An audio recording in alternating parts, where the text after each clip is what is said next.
How do you make a Rocky from Aridani? First, you need a 3D printer. Any brand will do. Then, head over to Makeworld and download the model. Switch your filament to PETG or linen. Definitely check the creator's notes for that. Start printing, finish printing, remove spots, paint it, stamp it, done. Yeah, it's that simple. But the whole process is incredible, satisfying, especially if you love the movie or the book. I watched a movie a few days ago and absolutely loved it. I immediately went to order the book, and guess what?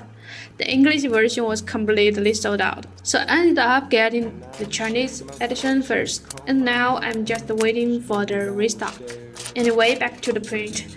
When you are removing spots, pay extra attention to the tiny bits inside the joint. Use tweezer to get them out, and don't assemble it right away. Amaze. If you are planning to paint, you'll just have to take it apart again. There are so many reasons I love this story. First, Grace isn't your typical perfect sci-fi protagonist. He's clearly brilliant and sticks to his academic beliefs, even when he later proves himself wrong, which honestly made me laugh. Second, he doesn't end up in a romantic relationship with any of the female characters. And speaking of that, I really like how Strat is portrayed. She's extremely rational, but when she's saying some of the times, you really see her softer side. That scene actually made me cry.